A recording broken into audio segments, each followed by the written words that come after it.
स्वयं का धन 25 लाख रुपए व राजकोष में 20,000 अशर्फियां देश के लिए रख दी, जिससे महाराणा प्रताप ने 12 वर्षों तक अपनी सेना को संगठित किया, सैन्य शक्ति को बढ़ाया और मेवाड़ मातृभूमि को आजाद करवाया। कृपया अब आप सब आगे की तरफ देखिए। ये कुंभलगढ़ किला है।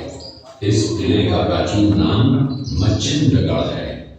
इस किले का निर्माण महाराणा कुंभा ने करवाया था।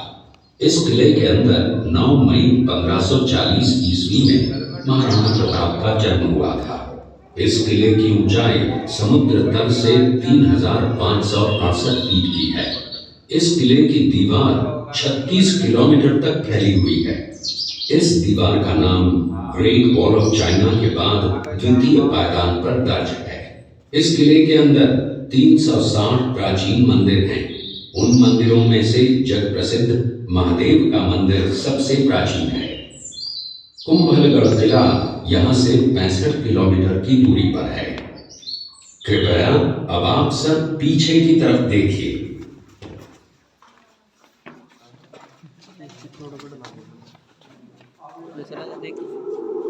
ये दृश्य मेवाड़ की प्राचीन राजधानी चित्तौड़गढ़ का है। इसी किले के अंदर महाराणा प्रताप का बचपन बीता था। इस किले की तलहटियों में महाराणा प्रताप ने अपने गुरु से शिक्षा प्राप्त की थी। ये किला 12 वर्ग किलोमीटर में फैला हुआ है। इस किले पर जब भी विदेशी आक्राताओं ने आक्रमण किया और उस आक्रमण में कोई भी राजा व सैनिक वीर गति को प्राप्त कर लेते, तो उनकी पत्नियां वीरांगनाएं अपने सतीत्व की रक्षा करने के लिए जलती हुई अग्नि में कूद प्राणों को त्याग देती थी, जिसे हम जौहर कहते हैं। चित्तौड़गढ़ में 3 मुख्य बड़े जौहर हुए थे। प्रथम जौहर 1303 ईस्वी में रानी पद्मिनी ने 16,000 स्त्रियों वीरांगनाओं के साथ जौहर किया था, सिर्फ अल्लाउद्दीन खिलजी के कारण।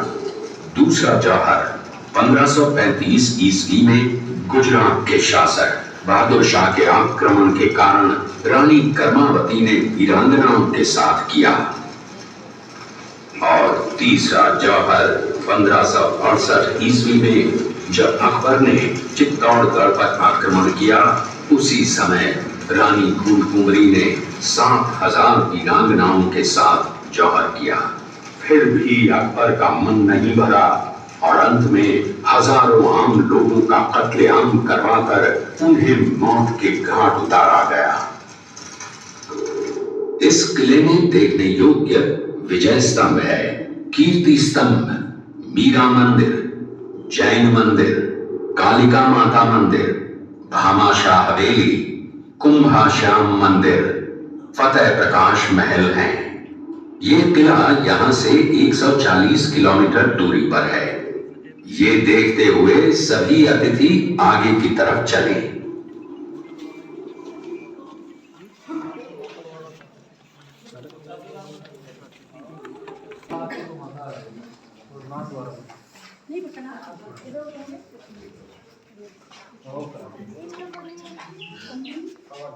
ये शेरपुर गांव का दृश्य है।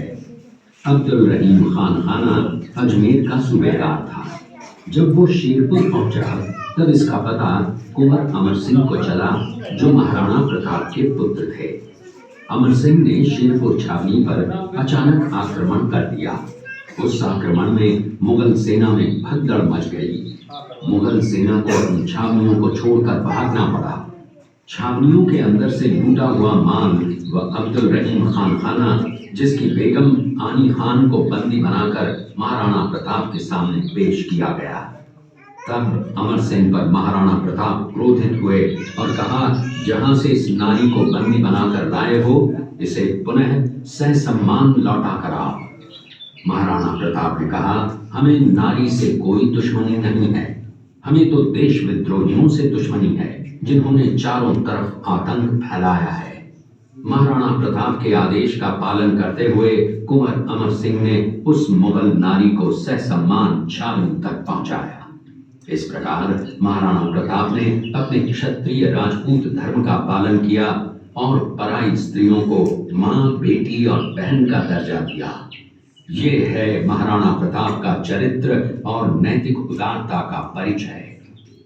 ये देखते हुए सभी अतिथि आगे की तरफ चले।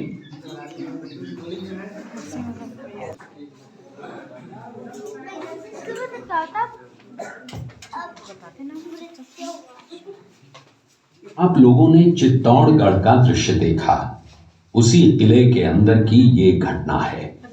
मेवाड़ की एक ऐसी मां थी जिसने अपने पुत्र का बलिदान देकर राजवंश की रक्षा की थी। उस मां का नाम पन्नाधाय था। पन्नाधाय जाति से गुर्जर थी। वो एक राजकुमार की धाई मां थी।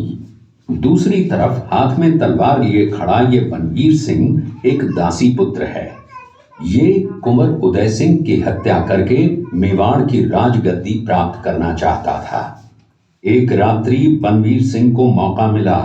वो राजकुमार उदय सिंह के बड़े भाई विक्रमादित्य सिंह की हत्या करके राजमहल की तरफ आगे बढ़ा।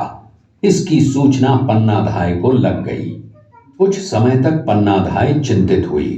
तभी पन्नाधाय ने अपने पुत्र चंदन को राजसी कपड़े पहनाकर पलंग पर सुला दिया और उदय सिंह को एक टोकरी के अंदर छिपाकर पत्तों से ढक के महल के बाहर निकालकर गुप्त रास्ते से कुंभलगढ़ भेज दिया। बनवीर सिंह जब तलवार लेकर राजकक्ष में आया तो उसने पन्नाधाय से कड़क आवाज में उदय सिंह के लिए पूछा तो पन्नाधाय ने चंदन की तरफ इशारा किया। बनवीर ने चंदन को उदय सिंह समझकर चंदन की हत्या कर दी और ये समझने लगा कि मैंने राजकुंवर उदय सिंह को मार दिया। वही राजकुंवर बड़े होकर राजा बने और अपने नाम का उदयपुर नगर बसाया जो यहाँ से 40 किलोमीटर दूर है।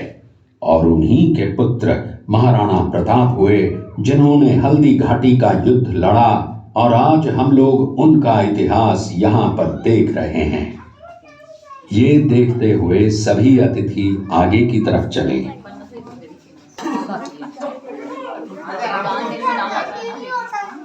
शेर लड़ रहा है, शेर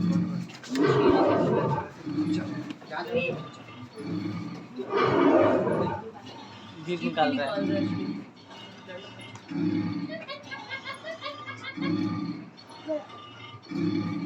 ये घटना महाराणा प्रताप की वीरता को दर्शाती है। एक समय नरभक्षी बाघ का आतंक छाया हुआ था। महाराणा प्रताप ने उस बाघ का शिकार कर उस बाघ को मार डाला। ये घटना महाराणा प्रताप की वीरता की प्रतीक है।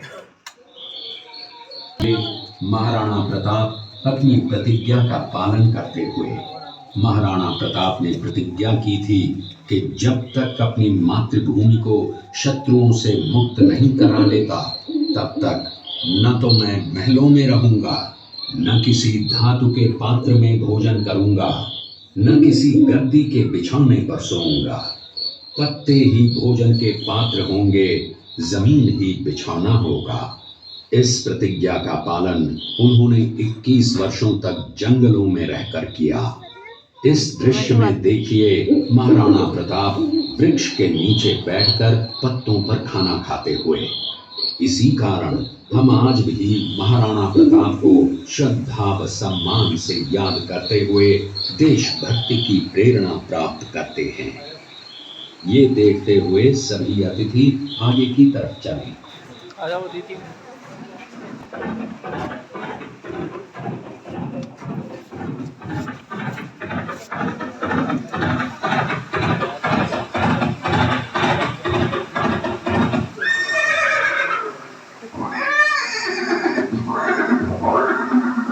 ये दृश्य महाराणा प्रताप और सुविख्यात स्वामी भक्त घोड़े चेतक के अंतिम मिलन का है। हल्दी घाटी युद्ध के बाद चेतक घोड़े ने 22 फीट के एक बरसाती नाले को पार किया। ये उसी समय का दृश्य है। पास में खड़े महाराणा प्रताप के छोटे भाई शक्ति सिंह हैं, जो पहले मुगल सेना में थे। बाद में वो महाराणा प्रताप की तरफ आए, माफी मांगी और अपना घोड़ा महाराणा प्रताप को दिया। उधर क्या चल रहा है? जिसको गुप्तचर बोल। इधर नहीं बताते क्या? नहीं नहीं बताते, चलो भाई इधर नहीं बताते क्या? क्यों नहीं बताते?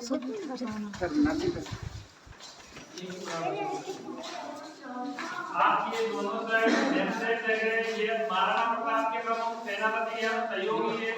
क्षेत्र से आए थे, युद्ध करने और यहीं पे बलिदान दिया है। अब यहाँ पे संग्रहालय समाप्त होगा, आगे मेवाड़ी संस्कृति देखनी है। आइए आगे। सिंह मोडिया, हकीम कासूर, दला रामदास राठौर, मानसिंह सोनगरा, पूरा दिखा दे।